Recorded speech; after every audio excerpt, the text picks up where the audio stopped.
सूर्य के संबंध में कुछ बातें जान लेनी जरूरी है। सबसे पहली तो ये बात जान लेनी जरूरी है कि वैज्ञानिक दृष्टि से सूर्य से समस्त सौर परिवार का, मंगल का, बृहस्पति का, चंद्र का, पृथ्वी का जन्म हुआ है। ये सब सूर्य के ही अंग हैं। फिर पृथ्वी पर जीवन का जन्म हुआ, पौधों से लेकर मनुष्य तक। मनुष्य पृथ्वी का अंग है, पृथ्वी सूरज का अंग है। अगर हम इसे ऐसा समझें, एक माँ है, उसकी एक बेटी है और उसकी एक बेटी है। उन तीनों के शरीर में एक ही रक्त प्रवाहित होता है। उन तीनों के शरीर का निर्माण एक ही तरह के सेल्स से, एक ही तरह के कोष्ठों से होता है। और वैज्ञानिक एक शब्द का प्रयोग करते हैं, एम्पैथी का। जो चीजें एक से ही पैदा होती हैं, उनके भीतर एक अंतर समानुभूति होती है। सूर्य से पृथ्वी पैदा होती है, पृथ्वी से हम सबके शरीर निर्मित होते हैं। थोड़ा ही दूर फासले पर सूरज हमारा महापिता है।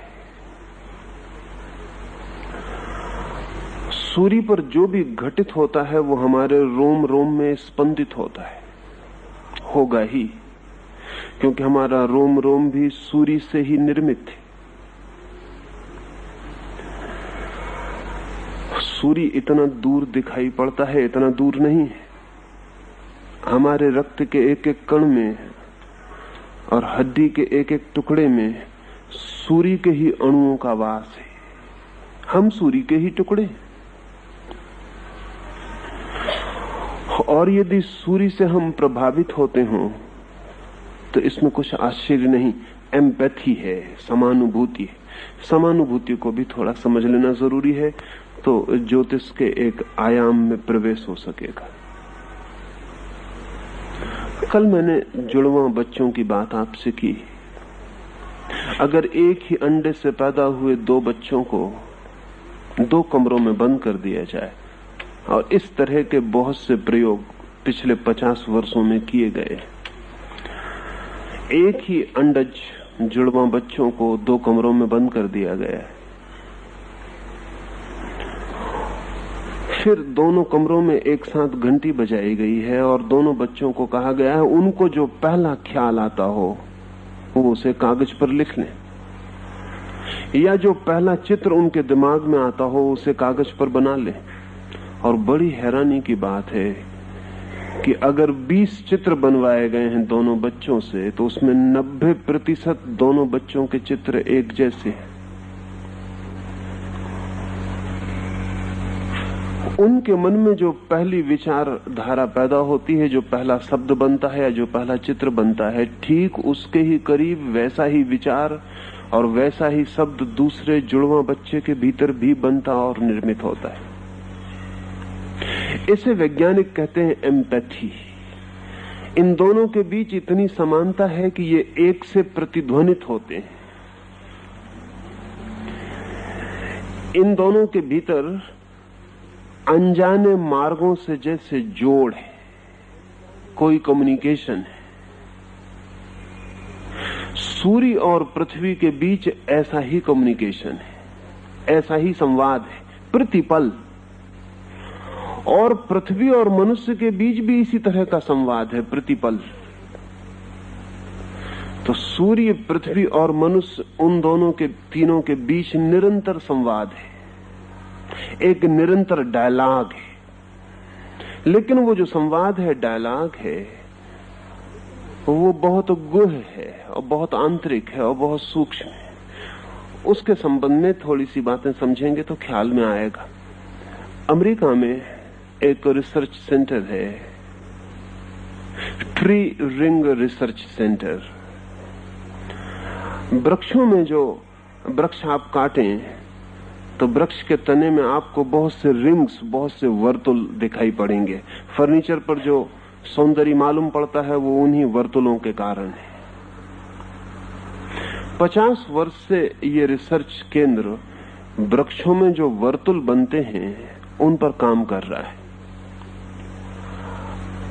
प्रोफेसर डगलस अब उसके डायरेक्टर हैं, जिन्होंने अपने जीवन का अधिकांश हिस्सा वृक्षों में जो वर्तुल बनते हैं, चक्र बन जाते हैं, उन पर ही पूरा व्यय किया है। बहुत से तथ्य हाथ लगे हैं।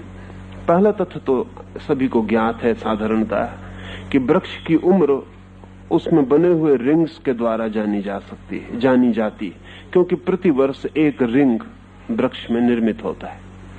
एक छाल वृक्ष छोड़ देता है, अपनी चमड़ी छोड़ देता है और एक रिंग निर्मित हो जाता है। वृक्ष की कितनी उम्र है, उसके भीतर कितने रिंग बने हैं, इनसे तय हो जाता है। अगर वो 50 साल पुराना है, उसने 50 पतझड़ देखे हैं, तो 50 रिंग उसके तने में निर्मित हो जाते हैं। और हैरानी की बात यह है कि इन तनों पर जो रिंग निर्मित होते हैं वो मौसम की भी खबर देते हैं। अगर मौसम बहुत गर्म और गीला रहा हो तो जो रिंग है वो चौड़ा निर्मित होता है। अगर मौसम बहुत सर्द और सूखा रहा हो तो जो रिंग है वो बहुत सकरा निर्मित होता है।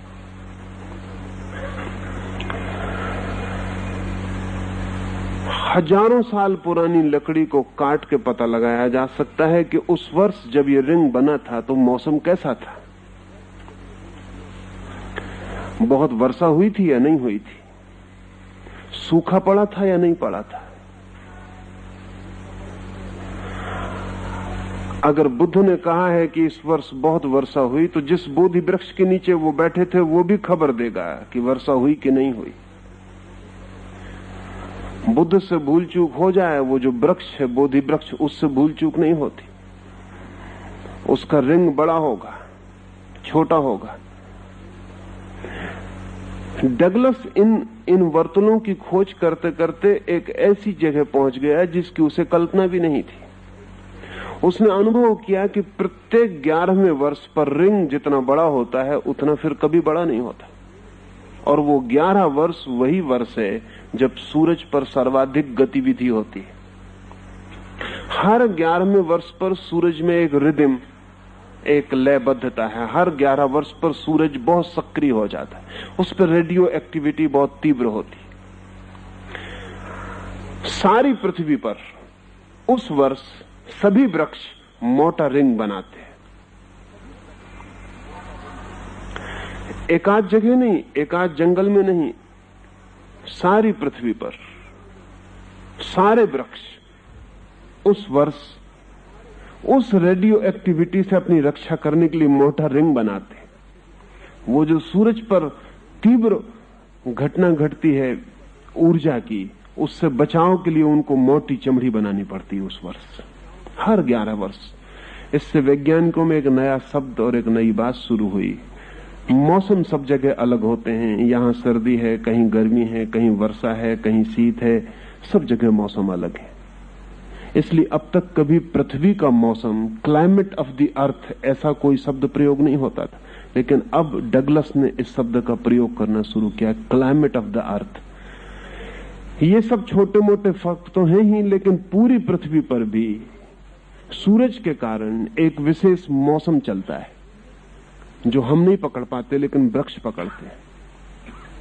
हर 11वें वर्ष पर वृक्ष मोटा रिंग बनाते हैं, फिर रिंग छोटे होते जाते हैं, फिर 5 साल के बाद बड़े होने शुरू होते हैं, फिर 11वें साल पे जाके पूरे बड़े हो जाते हैं। अगर वृक्ष इतने संवेदनशील हैं और सूरज पर होती हुई कोई भी घटना को इतनी व्यवस्था से अंकित करते हैं, तो क्या आदमी के चित्त में भी कोई परत होगी? क्या आदमी के शरीर में भी कोई संवेदना का सूक्ष्म रूप होगा? क्या आदमी भी कोई रिंग और वर्तुल निर्मित करता होगा अपने व्यक्तित्व में? अब तक साफ नहीं हो सका। अभी तक वैज्ञानिकों को साफ नहीं है कोई बात कि आदमी के भीतर क्या होता है, लेकिन ये असंभव मालूम पड़ता है कि जब वृक्ष भी सूर्य पर घटती घटनाओं को संवेदित करते हों तो आदमी किसी भांति संवेदित ना करता हो। ज्योतिष जो जगत में कहीं भी घटित होता है वो मनुष्य के चित्त में भी घटित होता है, इसकी ही खोज है। इस पर हम पीछे बात करेंगे कि मनुष्य भी वृक्षों जैसी ही खबरें अपने भीतर लिए चलता है, लेकिन उसे खोलने का ढंग उतना आसान नहीं जितना वृक्ष को खोलने का ढंग आसान है। वृक्ष को काटकर जितनी सुविधा से हम पता लगा लेते हैं उतनी सुविधा से आदमी को काट के पता नहीं लगा सकते हैं। आदमी को काटना सूक्ष्म मामला है और आदमी के पास चित्त है, इसलिए आदमी का शरीर उन घटनाओं को नहीं रिकॉर्ड करता, चित्त रिकॉर्ड करता है। वृक्षों के पास चित्त नहीं है, इसलिए शरीर ही उन घटनाओं को रिकॉर्ड करता है। एक और बात इस संबंध में ख्याल ले लेने जैसी है, जैसा मैंने कहा कि प्रति 11 वर्ष में सूरज पर तीव्र रेडियो एक्टिविटी, तीव्र वैद्युतिक तूफान चलते हैं, ऐसा प्रति 11 वर्ष पर एक रिदम, ठीक ऐसा ही एक दूसरा बड़ा रिदम भी पता चलना शुरू हुआ है। वो है 90 वर्ष का सूरज के ऊपर, और वो और हैरान करने वाला है। और ये जो मैं कह रहा हूं ये सब वैज्ञानिक तथ्य हैं, ज्योतिषी इस संबंध में कुछ नहीं कहते हैं, लेकिन मैं इसलिए ये कह रहा हूं कि इनके आधार पर ज्योतिष को वैज्ञानिक ढंग से समझना आपके लिए आसान हो सकेगा। 90 वर्ष का एक दूसरा वर्तुल है जो कि अनुभव किया गया है। उसके अनुभव की कथा बड़ी अद्भुत है। फेरो ने इजिप्ट में आज से 4000 साल पहले अपने वैज्ञानिकों को कहा कि नील नदी में जब भी पानी घटता है बढ़ता है उसका पूरा ब्यौरा रखा जाए। और अकेली नील एक ऐसी नदी है जिसकी 4000 वर्ष की बायोग्राफी है और किसी नदी की कोई बायोग्राफी नहीं, उसकी जीवन कथा है पूरी। कब उसमें इंच भर पानी बढ़ा है तो उसका पूरा रिकॉर्ड है। 4000 वर्ष फेरो के जमाने से लेकर आज तक। फेरो का अर्थ होता है सूर्य, इजिप्ट भाषा में। फेरो जो इजिप्ट का सम्राट अपना नाम रखता था वो सूर्य के आधार पर था। और इजिप्ट में ऐसा ख्याल था कि सूर्य और नदी के बीच निरंतर संवाद है। तो फेरो जो कि सूर्य का भक्त था उसने कहा कि नील का पूरा रिकॉर्ड रखा जाए। सूर्य के संबंध में तो हमें अभी कुछ पता नहीं है, लेकिन कभी तो सूर्य के संबंध में भी पता हो जाएगा, तब ये रिकॉर्ड काम दे सकेगा। तो 4000 साल की पूरी कथा है नील नदी की। उसमें इंच भर पानी कब बढ़ा, इंच भर कब कम हुआ, कब उसमें पूर आया, कब पूर नहीं आया, कब नदी बहुत तेजी से बही और कब नदी बहुत धीमी बही, इसका 4000 वर्ष का लंबा इतिहास इंच इंच उपलब्ध है। इजिप्ट के एक विद्वान तस्मान ने पूरे नील की कथा लिखी और अब सूर्य के संबंध में वो बातें ज्ञात हो गईं जो फेरो के वक्त ज्ञात नहीं थी और जिसके लिए फेरो ने कहा था प्रतीक्षा करना। इन 4000 साल में जो कुछ भी नील नदी में घटित हुआ है वो सूरज से संबंधित है।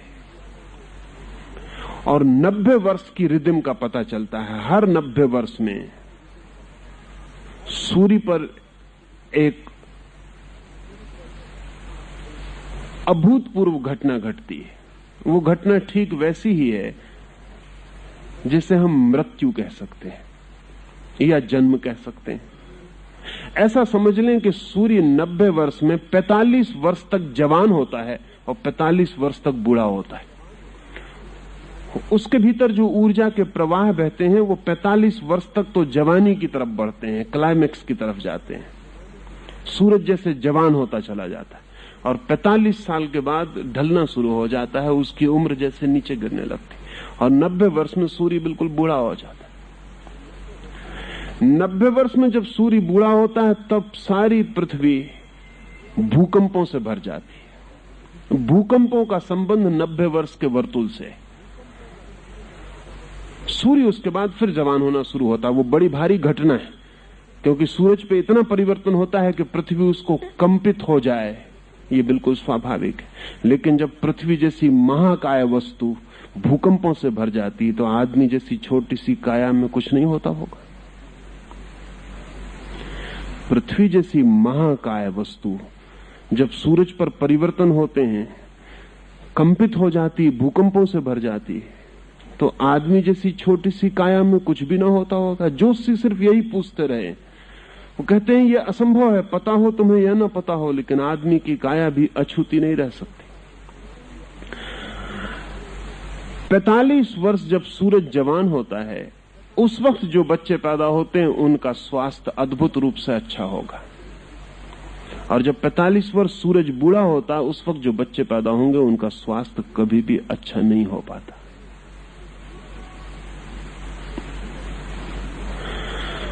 जब सूरज खुद ही ढलाव पर होता है, तब जो बच्चे पैदा होते हैं उनकी हालत ठीक वैसी है जैसे पूरब को नाव ले जानी हो और पश्चिम को हवा बहती हो। तो फिर बहुत डांड चलानी पड़ती है, फिर पतवार बहुत चलानी पड़ती है और पाल काम नहीं करते। फिर पाल खोलकर नाव नहीं ले जाई जा सकती, क्योंकि उल्टे बहना पड़ता है। जब सूरज ही बूढ़ा होता है, सूरज जो कि प्राण है सारे सौर परिवार का, तब जिसको भी जवान होना है उसे उल्टी धारा में तैरना पड़ता है, हवा के खिलाफ। उसके लिए संघर्ष भारी है। जब सूरज ही जवान हो रहा होता है तो पूरा सौर परिवार शक्तियों से भरा होता है और उठान की तरफ होता है। तब जो पैदा होता है वो जैसे पाल वाली नाव में बैठ गया, पूरब की तरफ हवाएं बह रही हैं, उसे डांड भी नहीं चलानी, पतवार भी नहीं चलानी, श्रम भी नहीं करना है, नाव खुद बह जाएगी। पाल खोल देना है, हवाएं नाव को ले जाएंगी। इस संबंध में अब वैज्ञानिकों को भी शक होने लगा है कि सूरज जब अपनी चरम अवस्था में जाता है तब पृथ्वी पर कम से कम बीमारियां होती, और जब सूरज अपने उतार पर होता है तो पृथ्वी पर सर्वाधिक बीमारियां होती। पृथ्वी पर 45 साल बीमारियों के होते हैं और 45 साल कम बीमारियों के होते हैं। नील ठीक 4000 वर्षों में हर 90 वर्ष में इसी तरह जवान और बूढ़ी होती रही। जब सूरज जवान होता है तो नील में सर्वाधिक पानी होता है, वो 45 वर्ष तक उसमें पानी बढ़ता चला जाता है, और जब सूरज ढलने लगता है, बूढ़ा होने लगता है, तो नील का पानी नीचे गिरता चला जाता है, वो शिथिल होने लगती है और बूढ़ी हो जाती है।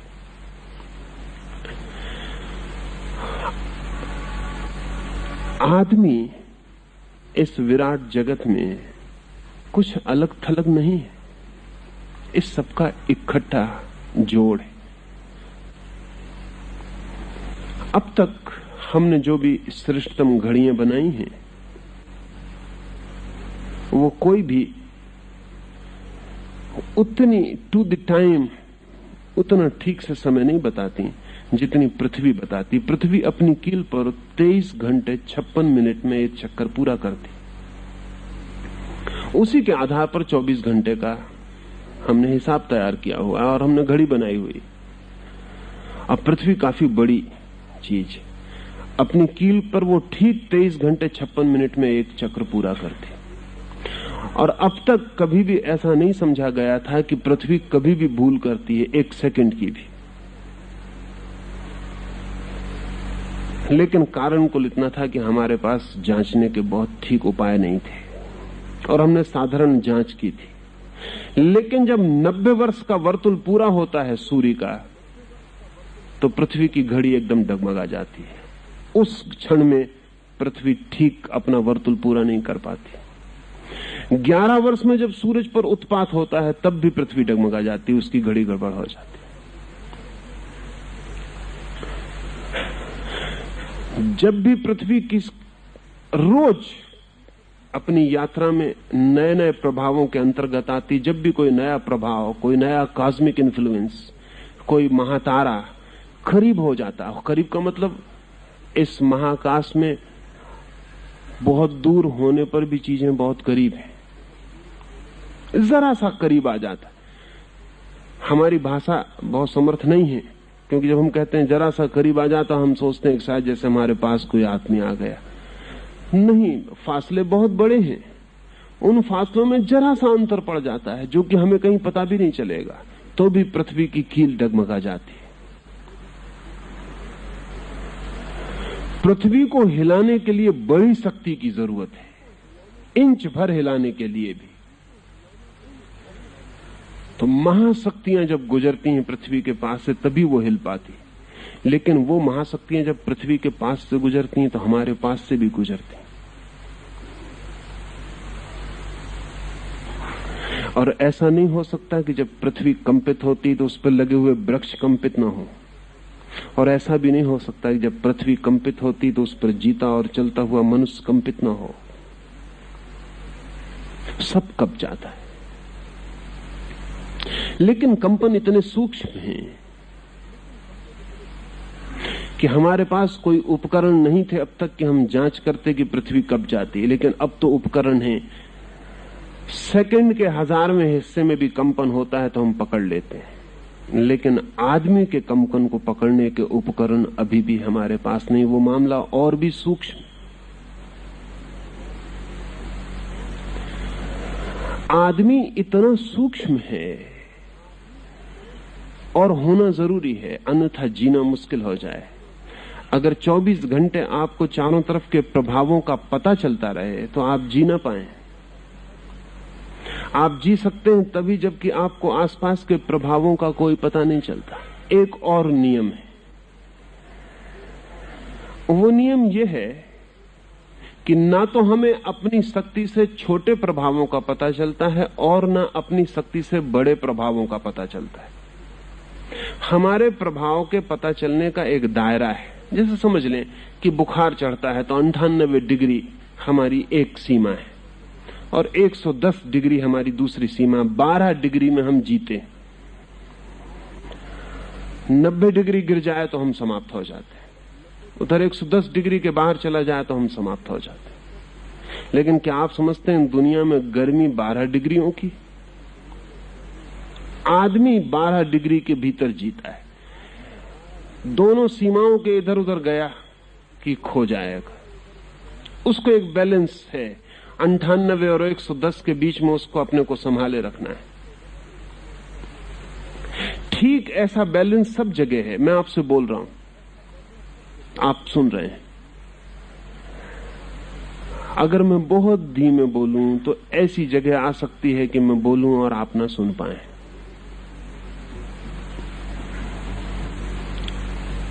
लेकिन ये आपको ख्याल में जाएगा कि बहुत धीमे बोला जाए तो सुनाई नहीं पड़ेगा, लेकिन आपको ये ख्याल में ना आएगा कि इतने जोर से बोला जाए कि आप ना सुन पाए, तो आपको कठिन लगेगा, क्योंकि जोर से बोलेंगे तब तो सुनाई पड़ेगा ही नहीं। वैज्ञानिक कहते हैं हमारे सुनने की भी डिग्री है, उससे नीचे भी हम नहीं सुन पाते, उसके ऊपर भी हम नहीं सुन पाते। हमारे आसपास भयंकर आवाजें गुजर रही हैं लेकिन हम सुन नहीं पाते। एक तारा टूटता है आकाश में, कोई नया ग्रह निर्मित होता है या बिखरता है, तो भयंकर गर्जनों वाली आवाजें हमारे चारों तरफ से गुजरती हैं। अगर हम उनको सुन पाए तो हम तत्काल बहरे हो जाएं,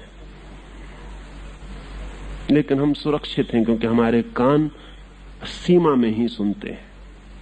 जो सूक्ष्म है उसको भी नहीं सुनते, जो विराट है उसको भी नहीं सुनते। एक दायरा है, बस उतने को सुन लेते हैं। देखने के मामले में भी हमारी वही सीमा है।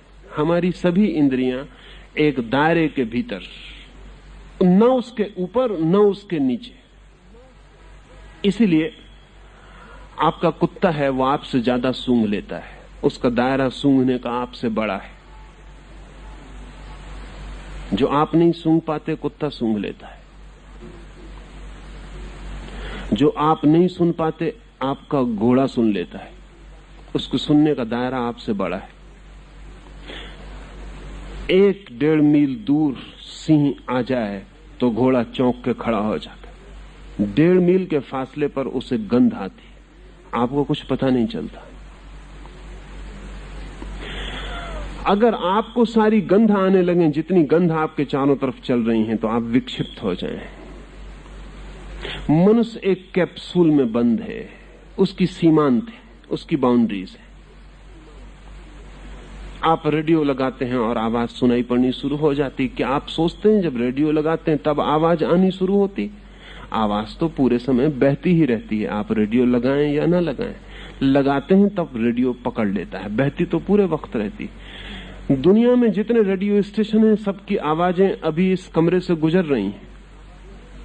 आप रेडियो लगाएंगे तो पकड़ लेंगे, आप रेडियो नहीं लगाते हैं तब भी गुजर रही हैं, लेकिन आपको सुनाई नहीं पड़ रही, आपको सुनाई नहीं पड़ रही है। जगत में न मालूम कितनी ध्वनियां हैं जो चारों तरफ हमारे गुजर रही हैं। भयंकर कोलाहल है, वो पूरा कोलाहल हमें सुनाई नहीं पड़ता, लेकिन उससे हम प्रभावित तो होते ही हैं। ध्यान रहे, वो हमें सुनाई नहीं पड़ता, लेकिन उससे हम प्रभावित तो होते ही हैं। वो हमारे रोए रोए को स्पर्श करता है, हमारे हृदय की धड़कन धड़कन को छूता है, हमारे स्नायु स्नायु को कपा जाता है। वो अपना काम तो कर ही रहा है, उसका काम तो जारी है। जिस सुगंध को आप नहीं सूंघ पाते, उसके अणु भी आपके चारों तरफ अपना काम तो कर ही जाते हैं, और अगर उसके अणु किसी बीमारी को लाए हैं तो वो आपको दे जाते हैं। आपकी जानकारी आवश्यक नहीं है किसी वस्तु के होने के लिए। ज्योतिष का कहना है कि हमारे चारों तरफ ऊर्जाओं के क्षेत्र हैं, एनर्जी फील्ड्स हैं, और वो पूरे समय हमें प्रभावित कर रहे हैं। जैसा मैंने कल कहा कि जैसे ही बच्चा जन्म लेता है तो जन्म को वैज्ञानिक भाषा में हम कहें एक्सपोजर, जैसे कि फिल्म को हम एक्सपोज करते हैं कैमरे में।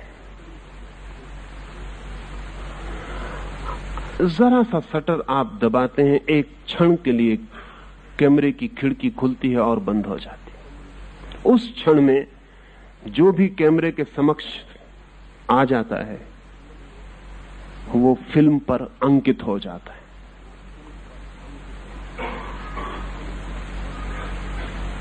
फिल्म एक्सपोज हो गई, अब दोबारा उस पर कुछ अंकित ना होगा, अंकित हो गया।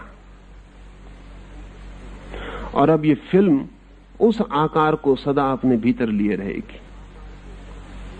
जिस दिन मां के पेट में पहली दफे गर्भाधान होता है तो पहला एक्सपोजर होता है।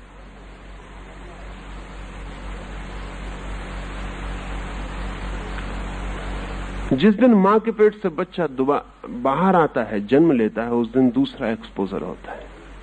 और ये दोनों एक्सपोजर उस संवेदनशील चित्त पर फिल्म की भांति अंकित हो जाते हैं। पूरा जगत उस क्षण में बच्चा अपने भीतर अंकित कर लेता है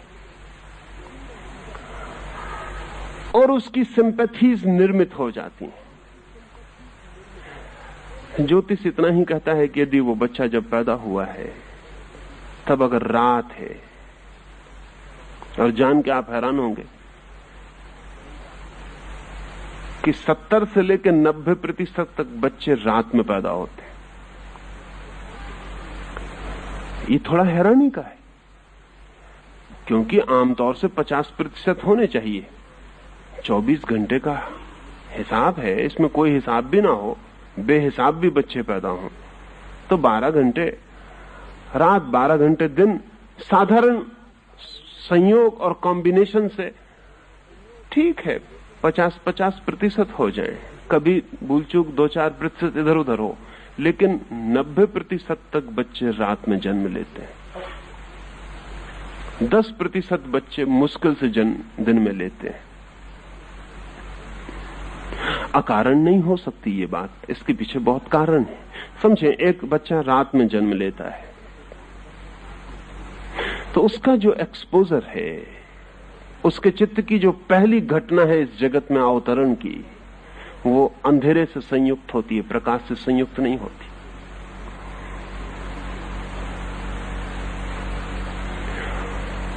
इस सिर्फ उदाहरण के लिए कह रहा हूं, क्योंकि बात तो और विस्तीर्ण है। सिर्फ उदाहरण के लिए कह रहा हूं, उसके चित्त पर जो पहली घटना है वो अंधकार है। सूर्य अनुपस्थित है, सूर्य की ऊर्जा अनुपस्थित है। चारों तरफ जगत सोया हुआ है, पौधे अपने पत्तियों को बंद किए हुए, पक्षी अपने पंखों को सिकोड़ के आंखें बंद किए हुए अपने घोंसलों में छिप गए। सारी पृथ्वी पर निद्रा है।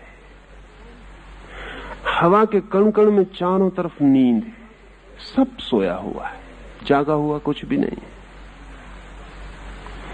ये पहला इंपैक्ट है बच्चे पर।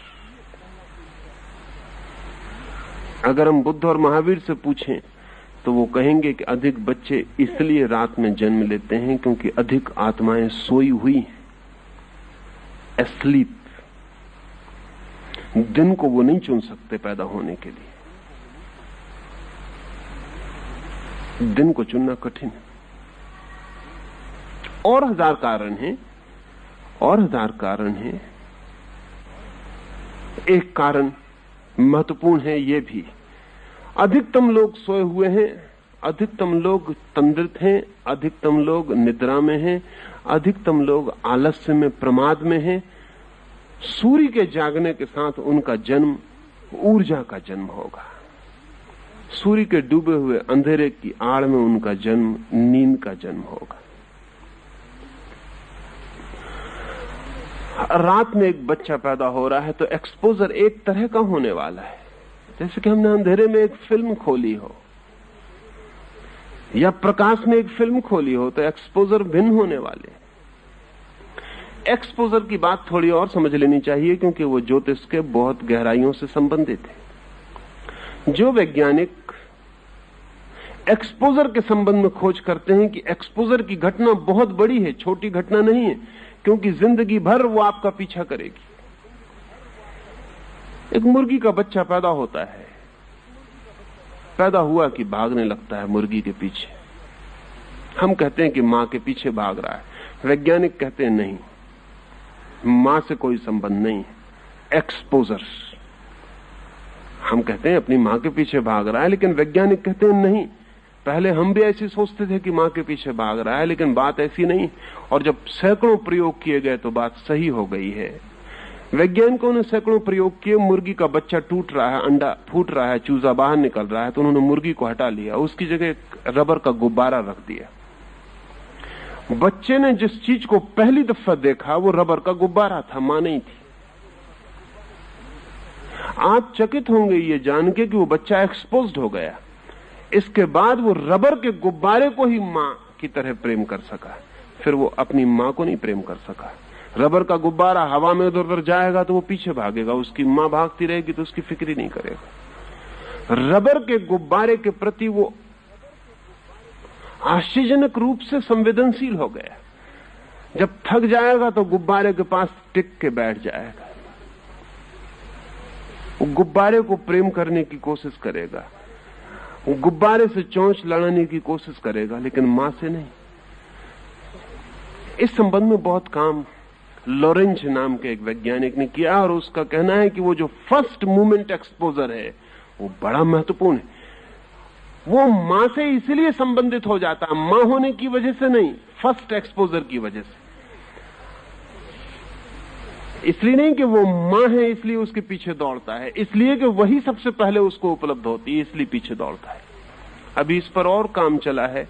तो जिन बच्चों को मां के पास बड़ा न किया जाए वो किसी स्त्री को जीवन में कभी प्रेम करने में समर्थ नहीं हो पाते, एक्सपोजर ही नहीं हो पाता।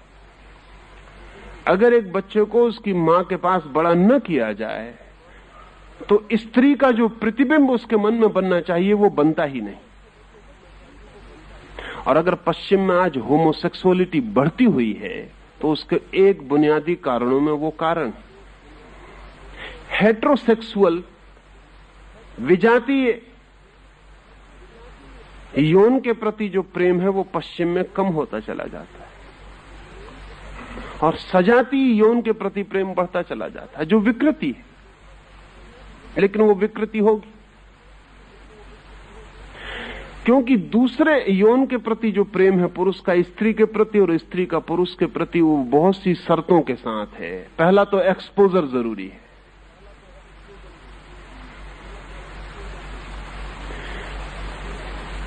कि बच्चा पैदा हुआ है तो उसके मन पर क्या एक्सपोज हो। अब ये बहुत सोचने जैसी बात है। दुनिया में स्त्रियां तब तक सुखी न हो पाएंगी जब तक उनका एक्सपोजर मां के साथ हो रहा है, उनका एक्सपोजर पिता के साथ होना चाहिए। पहला इंपैक्ट लड़की के मन पर पिता का पड़ना चाहिए, तो ही वो किसी पुरुष को भरपूर मन से प्रेम करने में समर्थ हो पाएगी।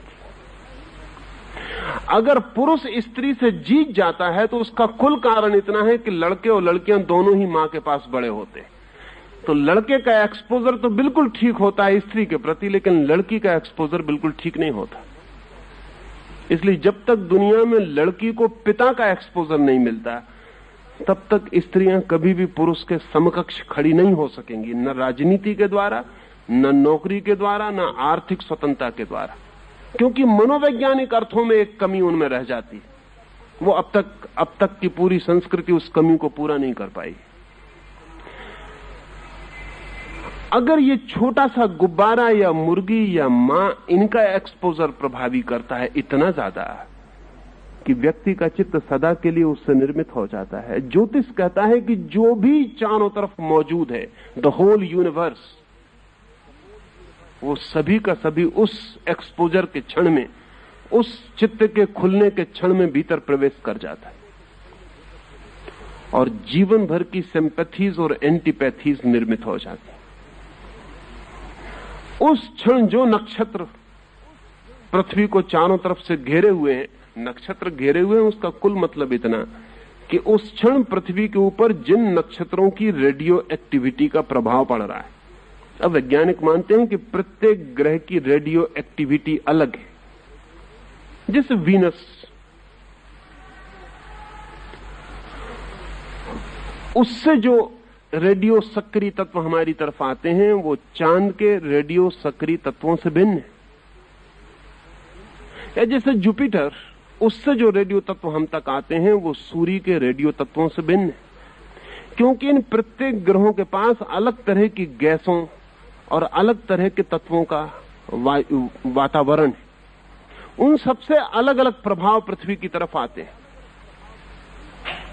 और जब एक बच्चा पैदा हो रहा है तो पृथ्वी के चारों तरफ क्षितिज को घेर कर खड़े हुए जो भी नक्षत्र हैं, ग्रह हैं, उपग्रह हैं, दूर आकाश में महातारे हैं, वे सब के सब उस एक्सपोजर के क्षण में बच्चे के चित्त पर गहराइयों तक प्रवेश कर जाते हैं। फिर उसकी कमजोरियां, उसकी ताकतें, उसका सामर्थ्य सब सदा के लिए प्रभावित हो जाता है। अब जैसे हिरोशिमा में एटम बम के गिरने के बाद पता चला, उसके पहले पता नहीं था।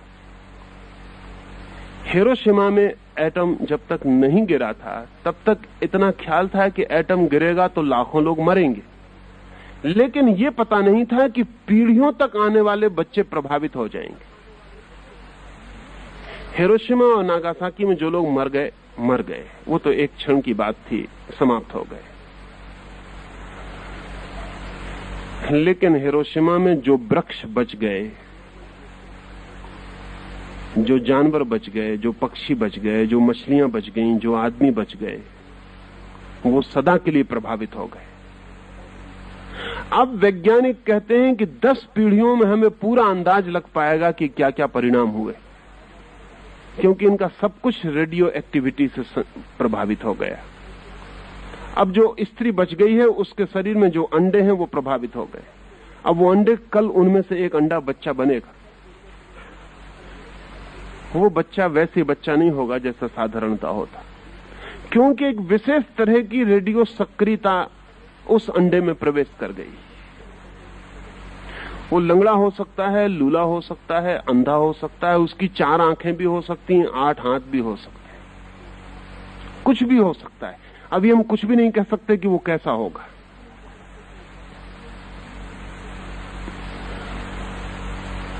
उसका मस्तिष्क बिल्कुल रुग्ण भी हो सकता है, प्रतिभाशाली भी हो सकता है, वो जीनियस भी पैदा हो सकता है जैसा जीनियस कभी पैदा ना हुआ। अभी हमें कुछ भी पता नहीं कि वो क्या होगा।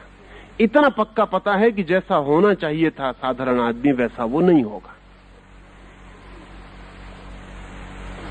अगर एटम बहुत छोटी ताकत है।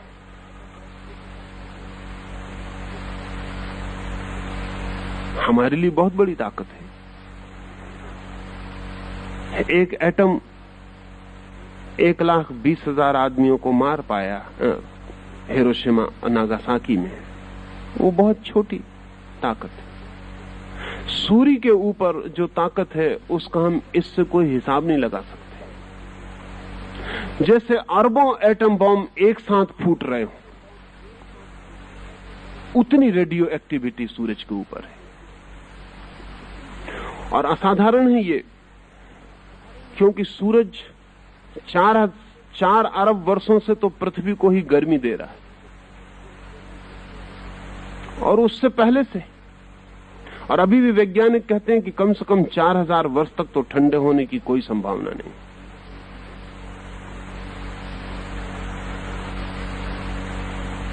प्रतिदिन इतनी गर्मी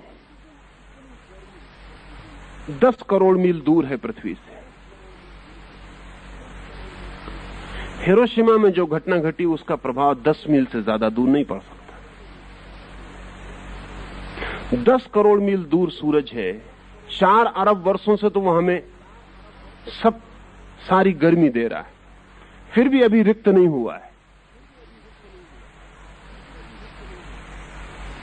पर ये सूरज कुछ भी नहीं है, इससे महासूर्य है। ये सब तारे हैं जो आकाश के, और इन प्रत्येक तारों से अपनी व्यक्तिगत और निजी क्षमता की सक्रियता हम तक प्रवाहित होती है। एक बहुत बड़ा वैज्ञानिक जो अंतरिक्ष में फैलती ऊर्जाओं के संबंध में अध्ययन कर रहा है, गॉकलिन, उसका कहना है कि जितनी ऊर्जाएं हमें अनुभव में आ रही हैं, उनमें से हम 1% के संबंध में भी पूरा नहीं जानते। जब से हमने कृत्रिम उपग्रह छोड़े हैं पृथ्वी के बाहर, तब से उन्होंने हमें इतनी खबरें दी हैं कि हमारे पास न शब्द हैं उन खबरों को समझने के लिए, न हमारे पास विज्ञान है। और इतनी ऊर्जाएं, इतनी एनर्जी चारों तरफ बह रही होंगी, इसकी हमें कल्पना ही नहीं थी। इस संबंध में एक बात और ख्याल में ले लेनी जरूरी है। इस जगत में, जैसा मैंने कल कहा, लोग सोचते हैं कि ज्योतिष कोई विकसित होता हुआ विज्ञान है। मैंने आपसे कहा हालत उल्टी। ताजमहल अगर आपने देखा हो तो जमुना के उस पार कुछ दीवारें आपको उठी हुई दिखाई पड़ी होंगी। कहानी यह है कि शाहजहां ने मुमताज के लिए तो ताजमहल बनवाया, और अपने लिए, जैसा संगमरमर का ताजमहल है, ऐसी अपनी कब्र के लिए संग मूसा का, काले पत्थर का महल वो जमुना के उस पार बना रहा है। लेकिन वो पूरा नहीं हो पाया। ऐसी कथा सदा से प्रचलित थी, लेकिन अभी ऐतिहासिकों ने खोज की है तो पता चला कि वो जो उस तरफ दीवारें उठी खड़ी हैं, वो किसी बनने वाले महल की दीवारें नहीं है, वो किसी बहुत बड़े महल की जो गिर चुका खंडहर है। पर उठती दीवारें और खंडहर एक से मालूम पड़ सकते हैं। एक नए मकान की दीवार उठ रही है, अधूरी है, अभी मकान बना नहीं। हजारों साल बाद तय करना मुश्किल हो जाएगा कि नए मकान की बनती दीवार है या किसी बने बनाए मकान की जो गिर चुका उसकी बची खुची अवशेष खंडहर है। पिछले 300, 400, 500 सालों से यही समझा जाता था कि वो जो दूसरी तरफ महल खड़ा हुआ है, वो शाहजहां बनवा रहा था, वो पूरा नहीं हो पाया। लेकिन अभी जो खोजबीन हुई है उससे पता चलता है कि वो महल पूरा था। और न केवल ये पता चलता है कि वो महल पूरा था, बल्कि ये भी पता चलता है कि ताजमहल शाहजहां ने खुद कभी नहीं बनवाया। वो भी हिंदुओं का बहुत पुराना महल है जिसको सिर्फ कन्वर्ट किया, जिसको सिर्फ थोड़ा सा फर्क किया। क्योंकि और कई दफे इतनी हैरानी होती है कि जिन बातों को हम सुनने के आदी हो जाते हैं, फिर उनसे भिन्न बात को हम सोचते भी नहीं। ताजमहल जैसी एक भी कब्र दुनिया में किसी ने नहीं बनाई। कब्र ऐसी बनाई ही नहीं जाती।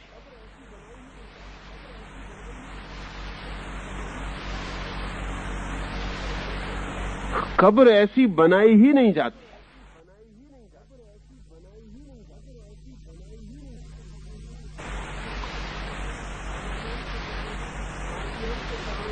ताजमहल के चारों तरफ सिपाहियों के खड़े होने के स्थान है, बंदूकें और तोपें लगाने के स्थान है। कब्रों की बंदूकें और तोपें लगा के कोई रक्षा नहीं करनी पड़ती। वो महल है पुराना, उसको सिर्फ कन्वर्ट किया गया है कब्र में। वो दूसरी तरफ भी एक पुराना महल है जो गिर गया, जिसके खंडहर शेष रह गए। ज्योतिष भी खंडहर की तरह है। वो बहुत बड़ा महल था, पूरा विज्ञान था जो ढह गया। कोई नई चीज नहीं है, कोई नया उठता हुआ मकान नहीं है, लेकिन जो दीवारें रह गई हैं उनसे कुछ पता नहीं चलता कि कितना बड़ा महल उसकी जगह रहा होगा। बहुत बार सत्य मिलते हैं और खो जाते हैं। अरिस्टिकारस नाम के एक यूनानी ने जीसस से 200-300 वर्ष पूर्व यह सत्य खोज निकाला था कि सूर्य केंद्र है, पृथ्वी केंद्र नहीं। अरिस्टिकारस का यह सूत्र हेलियोसेंट्रिक, सूरज केंद्र पर है, जीसस से 300 वर्ष पहले खोज निकाला। लेकिन जीसस के 100 वर्ष बाद टोलेमी ने इस सूत्र को उलट दिया और पृथ्वी को फिर केंद्र बना दिया। और फिर 2000 साल लग गए केपलर और कोपर्निकस को खोजने में वापस कि सूर्य केंद्र है, पृथ्वी केंद्र नहीं। 2000 साल तक अरिस्टिकारस का सत्य दबा पड़ा रहा। 2000 साल बाद जब कोपर्निकस ने फिर से कहा, तब अरिस्टिकारस की किताबें खोजी। लोगों ने कहा तो हैरानी की बात है। अमेरिका कोलंबस ने खोजा, ऐसा पश्चिम के लोग कहते हैं। एक बहुत प्रसिद्ध मजाक प्रचलित है। ऑस्कर वाइल्ड अमेरिका गया हुआ है। उसकी मान्यता थी कि अमेरिका और भी बहुत पहले खोजा जा चुका, और ये सच है। ये सच्चाई है कि अमेरिका बहुत दफे खोजा जा चुका और पुनः पुनः खो गया। उससे संबंध सूत्र टूट गए।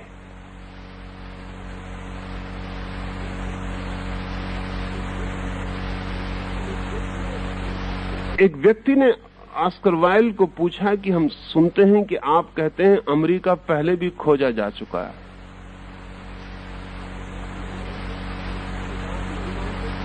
तो क्या आप नहीं मानते कि कोलंबस ने पहली खोज की? और अगर कोलंबस ने पहली खोज नहीं की तो अमेरिका बार बार क्यों खो गया? तो ऑस्कर वाइल्ड ने मजाक में कहा कि कोलंबस ने पुनः खोज की है। He rediscovered America. It was discovered so many times but every time hushed up. हर बार दबा के इसको चुप रखना पड़ा क्योंकि उपद्रव, इसको बार बार हस्ड अप। महाभारत अमेरिका की चर्चा करता है। अर्जुन की एक पत्नी मैक्सिको की लड़की है। मैक्सिको में जो मंदिर हैं वो हिंदू मंदिर हैं, जिन पर गणेश की मूर्ति तक खुदी हुई है। बहुत बार सत्य खोज लिए जाते, खो जाते। बहुत बार हमें सत्य पकड़ में आ जाता है, फिर खो जाता है। ज्योतिष उन बड़े से बड़े सत्यों में से एक है जो पूरा का पूरा ख्याल में आ चुका और खो गया। उसे फिर से ख्याल में लाने के लिए बड़ी कठिनाई है। इसलिए मैं बहुत सी दिशाओं से आपसे बात कर रहा हूं, क्योंकि ज्योतिष पे सीधी बात करने का अर्थ होता है कि वो जो सड़क पर ज्योतिषी बैठा है, शायद मैं उसके संबंध में कुछ कह रहा हूं, जिसको आप 4 आने देके और अपना भविष्य फल निकलवा आते हैं, शायद उसके संबंध में या उसके समर्थन में कुछ कह रहा हूं। नहीं, ज्योतिष के नाम पर 100 में से 99 धोखाधड़ी।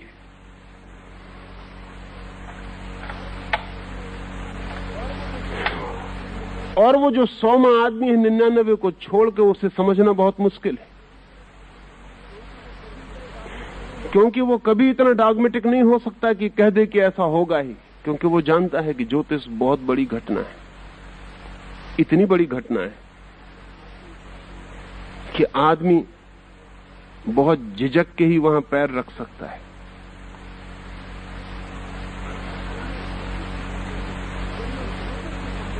जब मैं ज्योतिष के संबंध में कुछ कह रहा हूं तो मेरा प्रयोजन है कि मैं उस पूरे विज्ञान को आपको बहुत तरफ से उसके दर्शन करा दूं, उस महल के,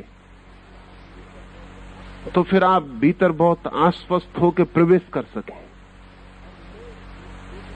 और मैं जब ज्योतिष की बात कर रहा हूं तो ज्योतिषी की बात नहीं कर रहा हूं,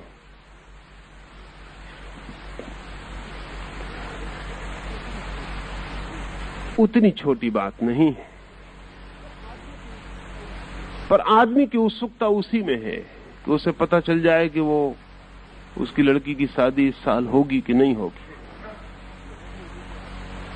इस संबंध में ये भी आपको कह दूं कि ज्योतिष के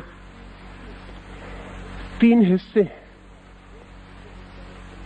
एक जिसे हम कहें अनिवार्य, इसेंशियल, जिसमें रत्ती भर फर्क नहीं होता, वही सर्वाधिक कठिन है उसे जानना। फिर उसके बाहर की परिधि है नॉन एसेंशियल,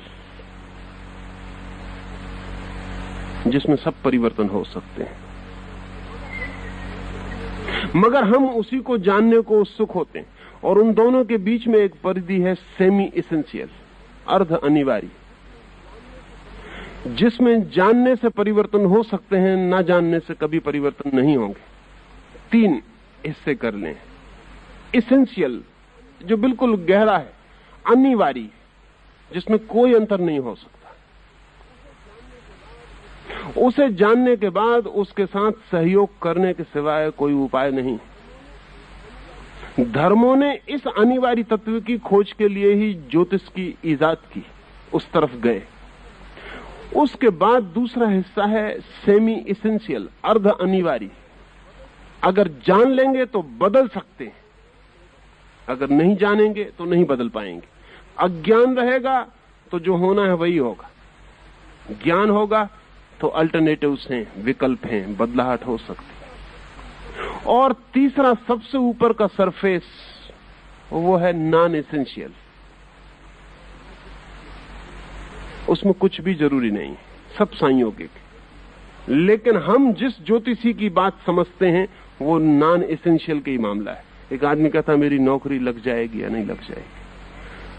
चांतारों के प्रभाव से आपकी नौकरी के लगने न लगने का कोई भी गहरा संबंध नहीं। एक आदमी पूछता है मेरी शादी हो जाएगी नहीं हो जाएगी। शादी के बिना भी समाज हो सकता है। एक आदमी पूछता है कि मैं गरीब रहूंगा कि अमीर रहूंगा। एक समाज कम्युनिस्ट हो सकता है, कोई गरीब और अमीर नहीं होगा। ये नॉन एसेंशियल हिस्से हैं जो हम पूछते हैं। एक आदमी पूछता है कि 80 साल में मैं सड़क पर से गुजर रहा था और एक संतरे के छिलके पे पैर पड़ के गिर पड़ा, तो मेरे चांद तारों का इसमें कोई हाथ है या नहीं। अब कोई चांद तारे से तय नहीं किया जा सकता कि फला फला नाम के संतरे से और फला फला सड़क पर आपका पैर फिसले। इन निपट गंवारी। लेकिन हमारी उत्सुकता इसमें है कि आज हम निकलेंगे सड़क पर से तो कोई छिलके पे पैर पड़ के खिसल तो नहीं जाएगा। ये नॉन एसेंशियल है। ये हजारों कारणों पर निर्भर है, लेकिन इसके होने की कोई अनिवार्यता नहीं। इसका बीइंग से, आत्मा से कोई संबंध नहीं है। एक घटनाओं की सतह है। ज्योतिष से इसका कोई लेना देना नहीं है। और चूंकि ज्योतिषी इसी तरह की बातचीत में लगे रहते हैं, इसलिए ज्योतिष का भवन गिर गया। ज्योतिष के भवन के गिर जाने का कारण यह हुआ कि ये बातें बेवकूफी की हैं। कोई भी बुद्धिमान आदमी इस बात को मानने को राजी नहीं हो सकता कि मैं जिस दिन पैदा हुआ उस दिन लिखा था कि मरीन ड्राइव पर फला फला दिन में एक छिलके पे मेरा पैर पड़ जाएगा और मैं खिसल जाऊंगा। ना तो मेरे खिसलने का चांद तारों से कोई प्रयोजन है, ना उस छिलके का कोई प्रयोजन।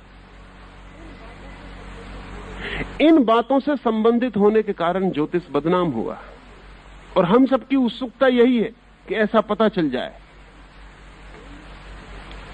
इससे कोई संबंध नहीं। सेमी इसेंशियल कुछ बातें हैं, जैसे जन्म, मृत्यु, सेमी इसेंशियल। अगर आप इसके बाबत पूरा जान लें तो इसमें फर्क हो सकता है, और न जाने तो फर्क नहीं होगा। चिकित्सा की हमारी जानकारी बढ़ जाएगी तो हम आदमी की उम्र को लंबा कर लेंगे, कर रहे। अगर हमारी एटम बम की खोजबीन और बढ़ती चलेगी तो हम लाखों लोगों को एक साथ मार डालेंगे। मारा है। ये सेमी इसेंशियल, अर्ध अनिवार्य जगत है, जहां कुछ चीजें हो सकती हैं, नहीं भी हो सकती हैं। अगर जान लेंगे तो अच्छा है, क्योंकि विकल्प चुने जा सकते हैं। इसके बाद इसेंशियल का, अनिवार्य का जगत है, वहां कोई बदलाहट नहीं होती। लेकिन हमारी उत्सुकता पहले तो नॉन इसेंशियल में रहती है, कभी शायद किसी की सेमी इसेंशियल तक जाती है। वो जो इसेंशियल है, अनिवार्य है, अपरिहार्य है, जिसमें कोई फर्क होता ही नहीं, उस केंद्र तक हमारी पकड़ नहीं जाती, ना हमारी इच्छा जाती। महावीर एक गांव के पास से गुजर रहे हैं, और महावीर का एक शिष्य गौशालक उनके साथ है, जो बाद में उनका विरोधी हो गया।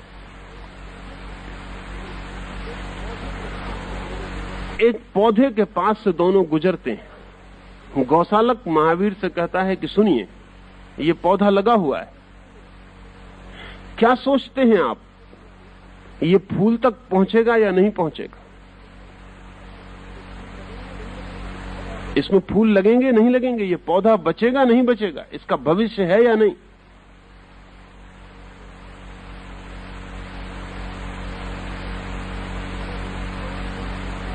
महावीर आंख बंद करके उसी पौधे के पास खड़े हो जाते। गौशालक पूछता है कि कहिए, आंख बंद करने से क्या होगा, टालिए मत। उसे पता भी नहीं कि महावीर आंख बंद करके क्यों खड़े हो गए। वो इसेंशियल की खोज कर रहे हैं। इस पौधे के बीइंग में उतरना जरूरी है, इस पौधे की आत्मा में उतरना जरूरी है। बिना इसके नहीं कहा जा सकता कि क्या होगा। आंख खोलकर महावीर कहते हैं कि पौधा फूल तक पहुंचेगा।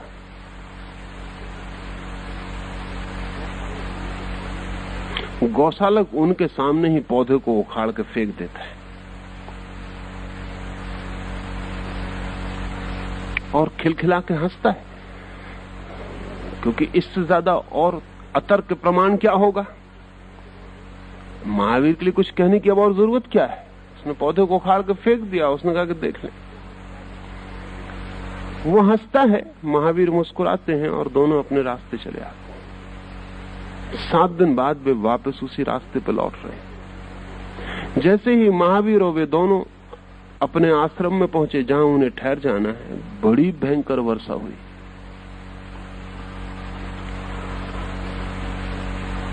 सात दिन तक मूसलाधार पानी पड़ता रहा।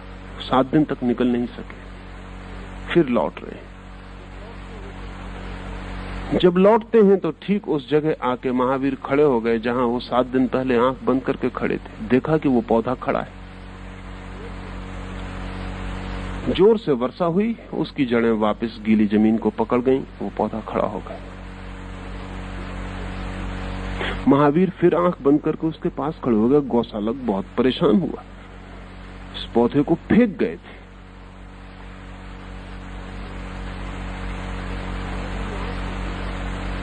महावीर ने आंख खोली। गौशालक ने पूछा कि हैरानी, आश्चर्य, इस पौधे को हम उखाड़ के फेंक गए थे।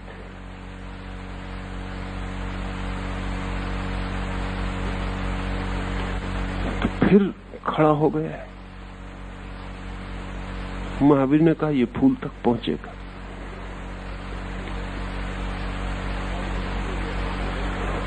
और इसीलिए मैं आंख बंद करके खड़े होकर इसे देखा।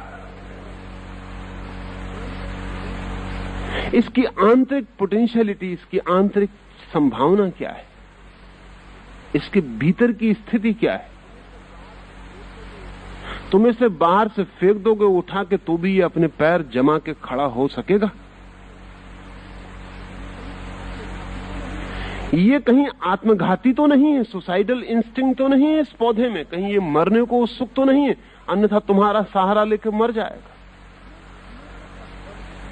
ये जीने को तत्पर है। अगर ये जीने को तत्पर है तो मैं जानता था कि तुम इसे उखाड़ कर फेंक दोगे। गौसालक ने कहा, आप क्या कहते? महावीर ने कहा कि जब मैं इस पौधे को देख रहा था तब तुम भी पास खड़े थे और तुम भी दिखाई पड़ रहे थे, और मैं जानता था कि तुम इसे उखाड़ कर फेंकोगे। इसलिए ठीक से जान लेना जरूरी है कि पौधे की खड़े रहने की आंतरिक क्षमता कितनी है, इसके पास आत्मबल कितना है। ये कहीं मरने को तो उत्सुक नहीं है कि कोई भी बहाना लेके और मर जाए, तो तुम्हारा बहाना लेके भी मर सकता है, और अन्यथा तुम्हारा उखाड़ कर फेंका गया पौधा पुनः जड़ें पकड़ सकता है।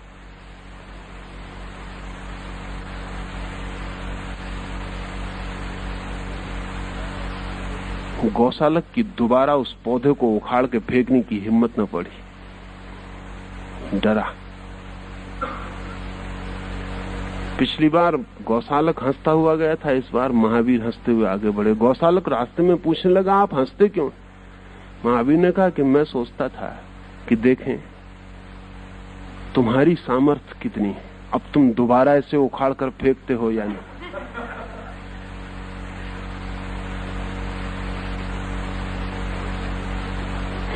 गौसालक ने पूछा कि आपको तो पता चल जाना चाहिए कि मैं उखाड़ कर फेंकूंगा या नहीं। तो महावीर ने कहा, वो गैर अनिवार्य है, तुम उखाड़ के फेंक भी सकते हो, नहीं भी फेंक सकते हो। अनिवार्य ये था कि पौधा अभी जीना चाहता था, उसके पूरे प्राण जीना चाहते थे, वो अनिवार्य था, वो इसेंशियल था। ये तो गैर अनिवार्य है, तुम फेंक भी सकते हो, नहीं भी फेंक सकते, तुम पर निर्भर है।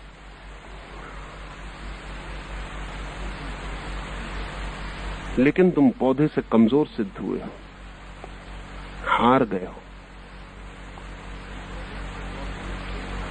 महावीर से गौसालक के नाराज हो जाने के कुछ कारणों में एक कारण ये पौधा भी था, महावीर को छोड़कर चले जाने में।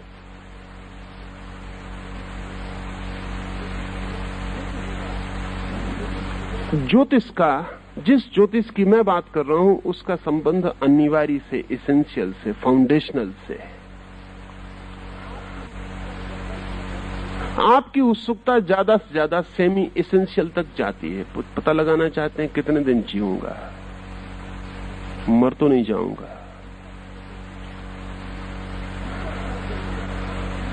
जीकर क्या करूंगा,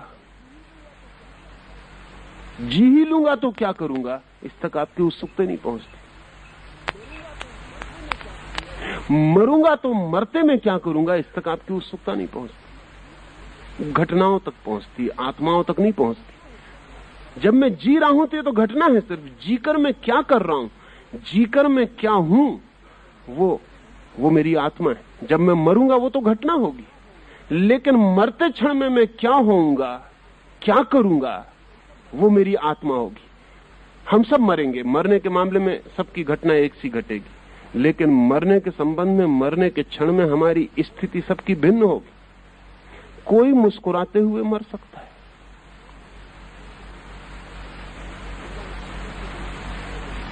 मुल्ला नसरुद्दीन से कोई पूछ रहा है, जब वो मरने के करीब है, उससे कोई पूछ रहा है कि आपका क्या ख्याल है मुल्ला, लोग जब पैदा होते हैं तो कहां से आते हैं, जब मरते हैं तो कहां जाते हैं? मुल्ला ने कहा, जहां तक अनुभव की बात है, मैंने लोगों को पैदा होते वक्त भी रोते ही पैदा होते देखा और मरते वक्त भी रोते ही जाते देखा है। अच्छी जगह से ना आते हैं ना अच्छी जगह जाते हैं। इनको देख के जो अंदाज लगता है, ना अच्छी जगह से आते हैं ना अच्छी जगह जाते हैं। आते हैं तब भी रोते हुए मालूम पड़ते हैं, जाते हैं तब भी रोते हुए मालूम पड़ते हैं।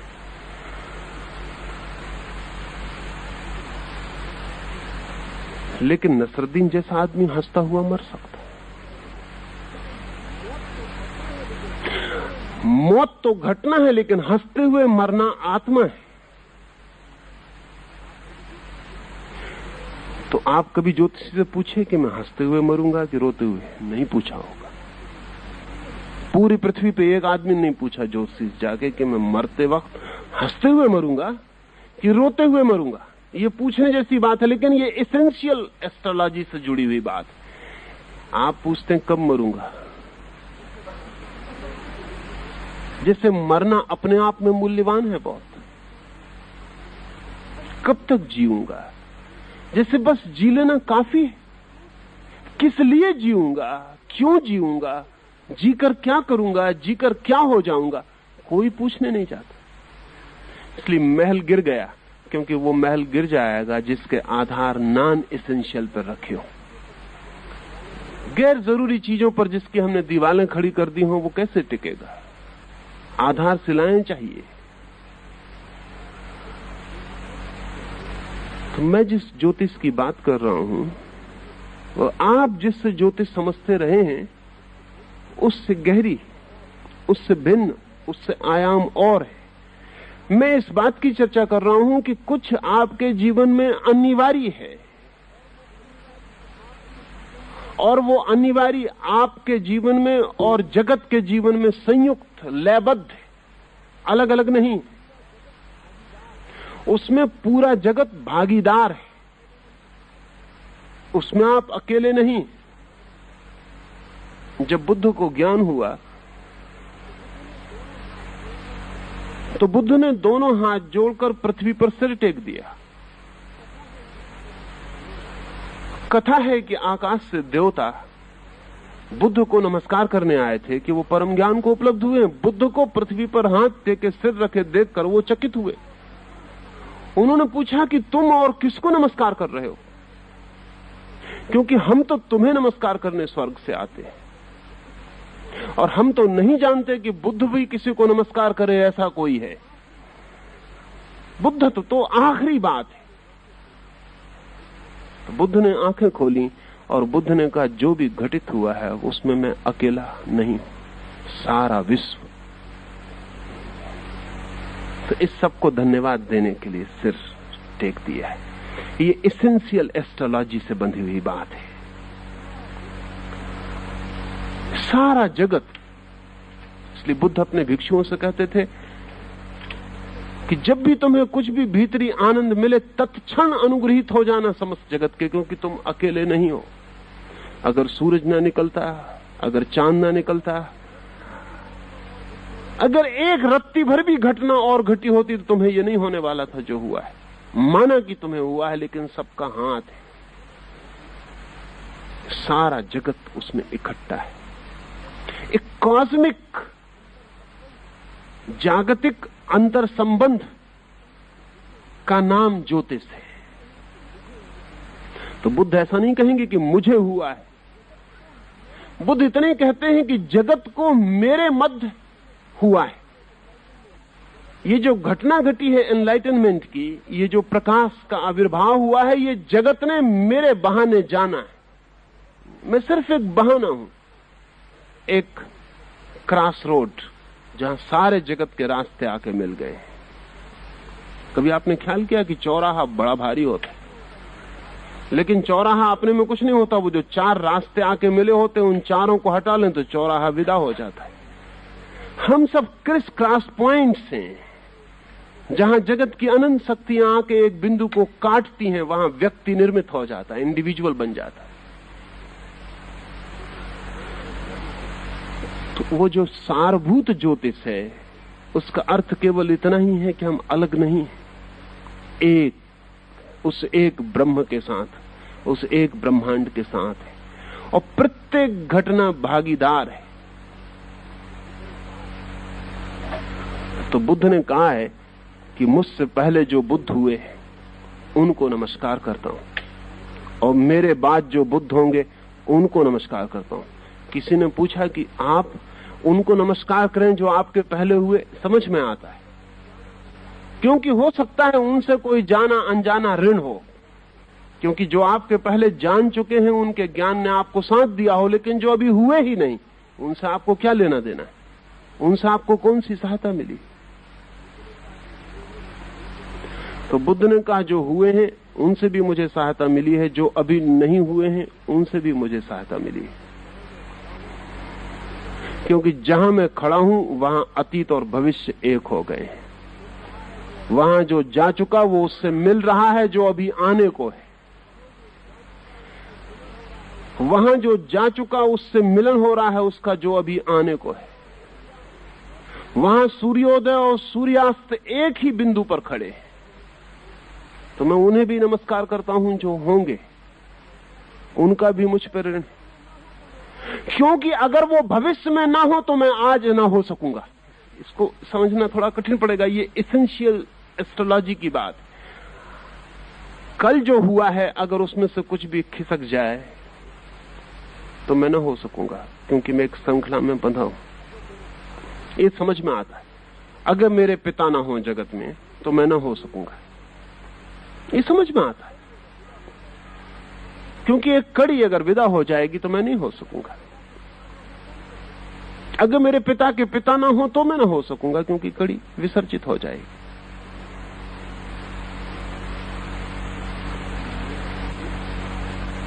लेकिन मेरा भविष्य अगर उसमें कोई कड़ी ना हो तो मैं ना हो सकूंगा, समझना बहुत मुश्किल पड़ेगा। क्योंकि उससे क्या लेना देना, मैं तो हो ही गया हूं। लेकिन बुद्ध कहते हैं कि अगर भविष्य में भी जो होने वाला है वो ना हो तो मैं ना हो सकूंगा, क्योंकि भविष्य और अतीत दोनों के बीच की मैं कड़ी हूं। कहीं भी कोई बदलाहट होगी तो मैं वैसे नहीं हो सकूंगा जैसा हूं। कल ने भी मुझे बनाया, आने वाला कल भी मुझे बनाता। यही ज्योतिष है। बीता कल ही नहीं, आने वाला कल भी, जा चुका नहीं, जो आ रहा है वो भी, जो सूरज पृथ्वी पर उगे वो नहीं, जो उगेंगे वो भी भागीदार हैं। वो भी आज के क्षण को निर्मित कर रहे हैं, क्योंकि जो वर्तमान का क्षण है ये हो ही ना सकेगा अगर भविष्य का क्षण इसके आगे ना खड़ा हो। उसके सहारे ही ये हो पाता है। हम सबके हाथ भविष्य के कंधे पर रखे हुए, हम सबके पैर अतीत के कंधों पर पड़े हुए, हम सबके हाथ भविष्य के कंधों पर रखे हुए। नीचे तो हमें दिखाई पड़ता है कि अगर मेरे नीचे जो खड़ा है वो ना हो तो मैं गिर जाऊंगा, लेकिन भविष्य में मेरे जो फैले हाथ हैं, वो जो कंधों को पकड़े हुए हैं, अगर वो भी ना हो तो भी मैं गिर जाऊंगा। जब कोई व्यक्ति अपने को इतनी आंतरिक एकता में अतीत और भविष्य के बीच जुड़ा हुआ पाता है, तब वो ज्योतिष को समझ पाता, तब ज्योतिष धर्म बन जाता है, तब ज्योतिष अध्यात्म हो जाता है। और नहीं तो वो जो नॉन एसेंशियल है, गैर जरूरी है, उससे जुड़ के ज्योतिष सड़क की मदारीगिरी हो जाता है। उसका फिर कोई मूल्य नहीं रह जाता। श्रेष्ठतम विज्ञान भी जमीन पे पड़ के धूल की कीमत के हो जाते हैं। हम उनका क्या उपयोग करते हैं इस पे सारी बात निर्भर है। इसलिए मैं बहुत द्वारों से एक तरफ आपको धक्का दे रहा हूं कि आपको यह ख्याल में आ सके कि सब संयुक्त है। संयुक्तता, इस जगत का एक परिवार होना या एक ऑर्गेनिक बॉडी होना, एक शरीर की तरह होना। मैं सांस लेता हूं तो पूरा शरीर प्रभावित होता है। सूरज सांस लेता है तो पृथ्वी प्रभावित होती है, और दूर के महासूर्य हैं वो भी कुछ करते हैं तो पृथ्वी प्रभावित होती है, और पृथ्वी प्रभावित होती तो हम प्रभावित होते हैं। सब चीज, छोटा सा रोआ तक महान सूर्यों के साथ जुड़ के कपता है, कंपित होता है। ये ख्याल में आ जाए तो हम सारभूत ज्योतिष में प्रवेश कर सकें और असारभूत ज्योतिष की जो व्यर्थताएं हैं उनसे भी बच सकें। क्षुद्रतम बातें हम ज्योतिष से जोड़ के बैठ गए हैं, अति क्षुद्र, जिनका कहीं भी कोई मूल्य नहीं है, और उनको जोड़ने की वजह से बड़ी कठिनाई होती है। जैसे हमने जोड़ रखा है कि एक आदमी गरीब पैदा होगा या एक आदमी अमीर पैदा होगा तो इसका संबंध ज्योतिष से होगा। नहीं, गैर जरूरी बात है। अगर आप नहीं जानते हैं तो ज्योतिष से संबंध जुड़ा रहेगा, अगर आप जान लेते हैं तो आपके हाथ में आ जाएगा। एक बहुत मीठी कहानी आपको कहूं तो ख्याल में आए। जिंदगी ऐसा ही बैलेंस है, ऐसा ही संतुलन है। मोहम्मद का एक शिष्य है अली, और अली मोहम्मद से पूछता है कि बड़ा विवाद है सदा से कि मनुष्य स्वतंत्र है अपने कृत्य में या परतंत्र, बंधा है कि मुक्त, मैं जो करना चाहता हूं वो कर सकता हूं या नहीं कर सकता हूं। सदा से आदमी ने ये पूछा है, क्योंकि अगर हम कर ही नहीं सकते कुछ तो फिर किसी आदमी को कहना चोरी मत करो, झूठ मत बोलो, ईमानदार बनो, ना समझी। एक आदमी अगर चोर होने को ही बंधा है तो ये समझाते फिरना कि चोरी मत करो, ना समझी। या फिर ये हो सकता है कि एक आदमी के भाग्य में बंधा है कि वो यही समझाता रहे कि चोरी ना करो, जानते हुए कि चोर चोरी करेगा, बेईमान बेईमानी करेगा, असाधु असाधु होगा, हत्या करने वाला हत्या करेगा, लेकिन अपने भाग्य में ये बंधा है कि अपन लोगों को कहते फिरो कि चोरी मत करो। एब्सर्ड है।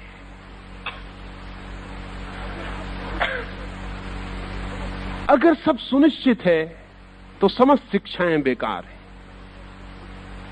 सब प्रोफेट और सब पैगंबर, सब तीर्थंकर व्यर्थ है।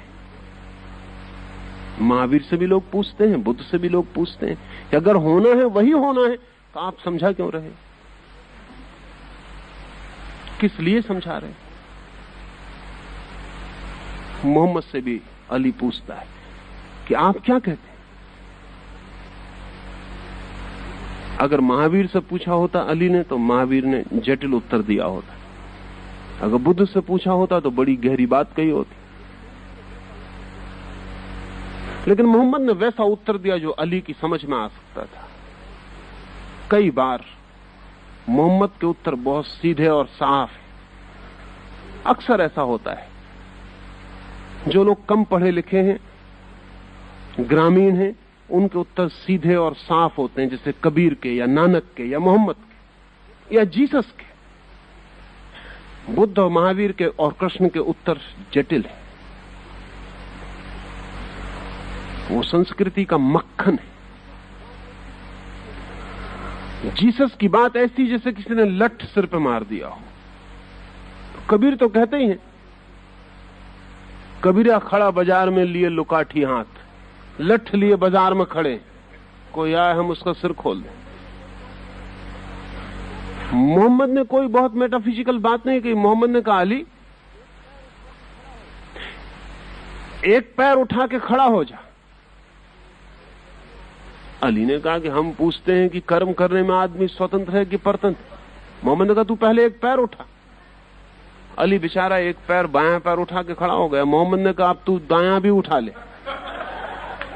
अली ने कहा आप क्या बातें करते हैं। तो मोहम्मद ने कहा कि अगर तू चाहता पहले तो दायां भी उठा सकता था, अब नहीं उठा सकता।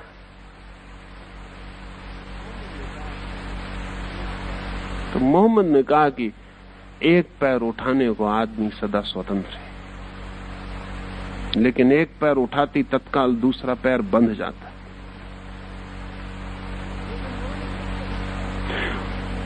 वो जो नॉन एसेंशियल हिस्सा है हमारी जिंदगी का, जो गैर जरूरी हिस्सा है, उसमें हम पूरी तरह पैर उठाने को स्वतंत्र हैं, लेकिन ध्यान रखना उसमें उठाए गए पैर भी एसेंशियल हिस्से में बंधन बन जाते।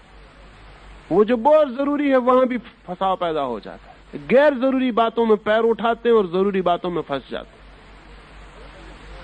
मोहम्मद ने कहा कि तू उठा सकता था पहला पैर भी, दायां भी उठा सकता था, कोई मजबूरी न थी, लेकिन अब क्योंकि तू बायां उठा चुका इसलिए अब दायां उठाने में असमर्थता हो गई। आदमी की सीमाएं हैं। सीमाओं के भीतर स्वतंत्रता है। स्वतंत्रता सीमाओं के बाहर नहीं है।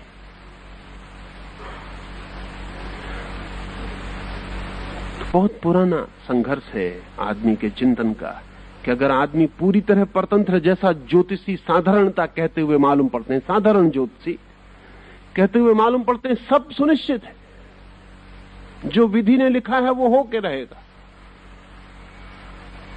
तो फिर सारा धर्म व्यर्थ हो जाता है। और या फिर जैसा कि तथाकथित तर्कवादी बुद्धिवादी कहते हैं कि सब स्वच्छंद है, कुछ बंधा हुआ नहीं, कुछ होने का निश्चित नहीं है, सब अनिश्चित है, तो जिंदगी एक क्यास और एक अराजकता और एक स्वच्छंदता हो जाती। फिर तो यह भी हो सकता है कि मैं चोरी करूं और मोक्ष पा जाऊं, हत्या करूं और परमात्मा मिल जाए, क्योंकि जब कुछ भी बंधा हुआ नहीं है और किसी भी कदम से कोई दूसरा कदम बंधता नहीं है, और जब कहीं भी कोई नियम और सीमा नहीं है। मुल्ला की फिर मुझे ख्याल आती है, मुल्ला नसरुद्दीन एक मस्जिद के नीचे से गुजर रहा और एक आदमी मस्जिद से ऊपर से गिर पड़ा। नमाज या अजान पढ़ने चढ़ा था मीनार पर, ऊपर से गिर पड़ा, मुल्ला के कंधे पे गिरा, मुल्ला की कमर टूट गई। अस्पताल में मुल्ला भर्ती किए गए, उनके शिष्य उनको मिलने गए और शिष्यों ने कहा, मुल्ला इससे क्या मतलब निकलता है, how do you interpret it, इस घटना की व्याख्या क्या है?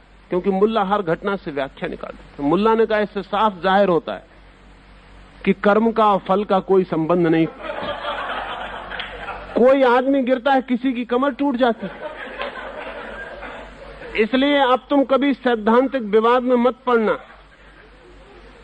ये बात सिद्ध होती है कि गिरे कोई, कमर किसी की टूट सकती है।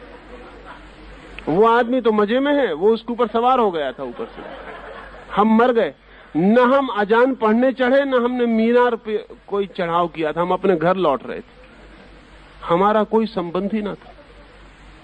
इसलिए मुल्ला ने कहा आज से सब सिद्धांत की बातचीत बंद, कुछ भी हो सकता है,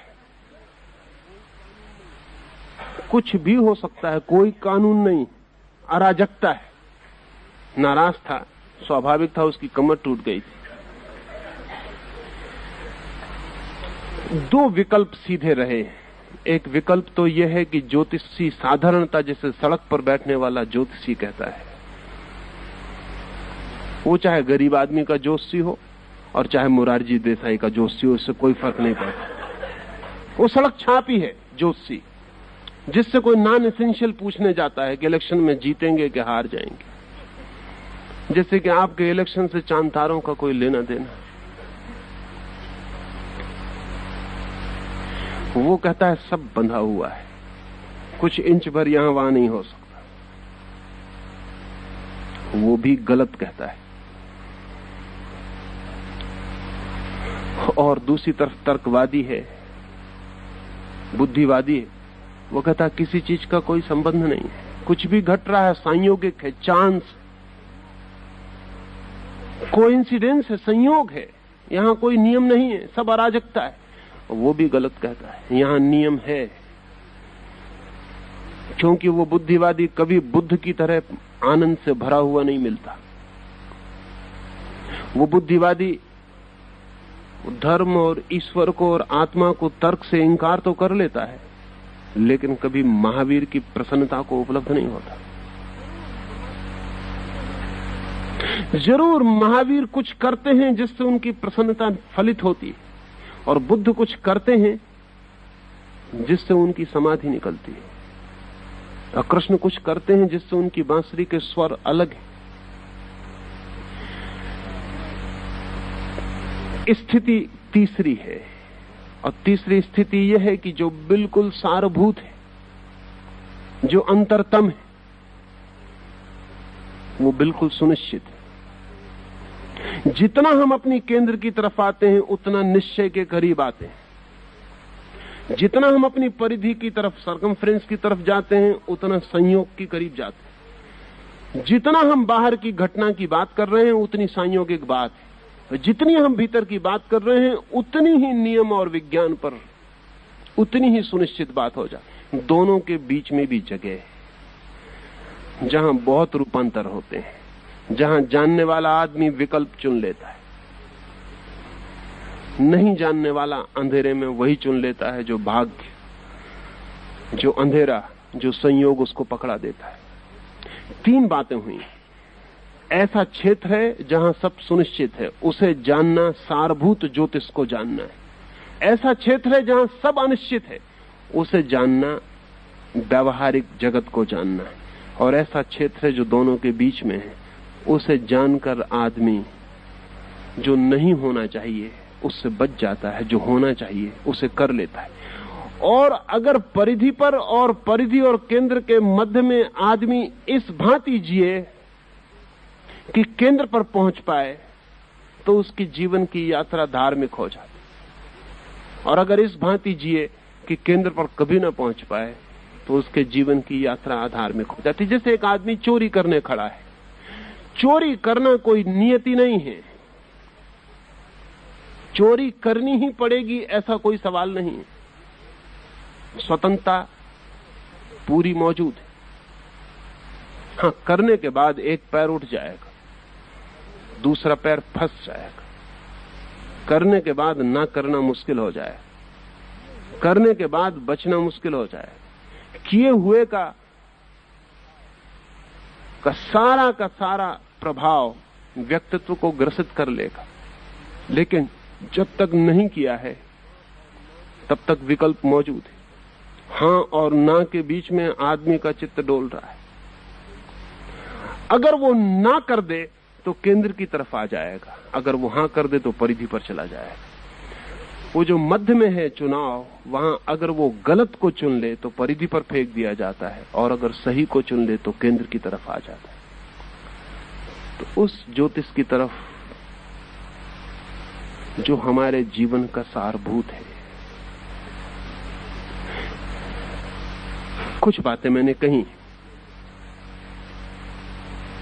आज मैंने एक बात आपसे कही और वो ये है कि सूर्य के हम फैले हुए हाथ हैं। सूर्य से जन्मती है पृथ्वी, पृथ्वी से जन्मते हैं हम। हम अलग नहीं हैं, हम जुड़े हैं। हम सूर्य के ही दूर तक फैली हुई शाखाएं और पत्ते। सूर्य की जड़ों में जो होता है वो हमारे पत्तों के रोए रोए, रेसे रेसे तक फैल जाता है और कंपित कर जाता है।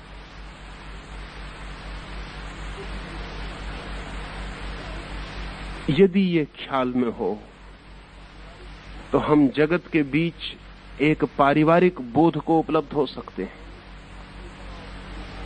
तब हमें स्वयं की अस्मिता और अहंकार में जीने का कोई प्रयोजन नहीं। और ज्योतिष की सबसे बड़ी चोट अहंकार पर है। अगर ज्योतिष सही है तो अहंकार गलत है, ऐसा समझे। और अगर ज्योतिष गलत है तो फिर अहंकार के अतिरिक्त कुछ सही होने को नहीं बचता। अगर ज्योतिष सही है तो जगत सही है और मैं गलत हूं, अकेले की तरह। जगत का एक टुकड़ा ही, एक हिस्सा ही, और कितना नाचीज टुकड़ा, जिसकी कोई गणना भी नहीं हो सकती। अगर ज्योतिष सही है तो मैं नहीं हूं। शक्तियों का एक प्रवाह है, उसी में एक छोटी लहर में हूं, किसी बड़ी लहर पर सवार। कभी कभी भ्रम पैदा हो जाता है कि मैं भी हूं। वो बड़ी लहर ख्याल नहीं रह जाता, और बड़ी लहर भी किसी सागर पे सवार है, उसका तो बिल्कुल ख्याल नहीं रह जाता। नीचे से सागर हाथ अलग कर लेता है, बड़ी लहर बिखरने लगती है, बड़ी लहर बिखरती है, मैं खो जाता हूं। अकारण दुख ले लेता हूं कि मिट रहा हूं, क्योंकि अकारण मैंने सुख लिया था कि हूं।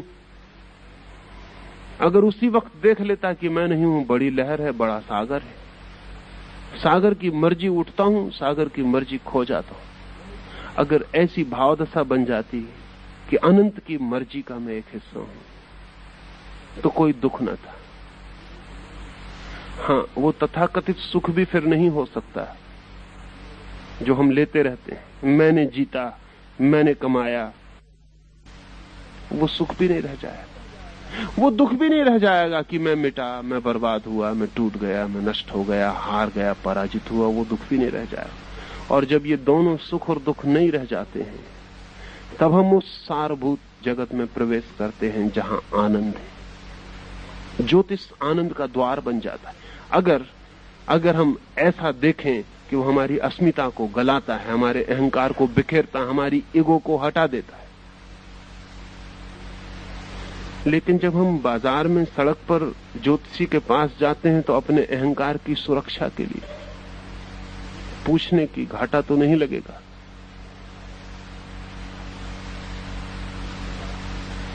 ये लॉटरी मिल जाएगी, नहीं मिलेगी। ये धंधा हाथ में लेते हैं, सफलता निश्चित है। अहंकार के लिए हम पूछने जाते हैं। और मजा यह है कि ज्योतिष पूरा का पूरा अहंकार के विपरीत है। ज्योतिष का अर्थ ही यह है कि आप नहीं हो, जगत है। आप नहीं हो, ब्रह्मांड है, विराट शक्तियों का प्रभाव है, आप कुछ भी नहीं हो।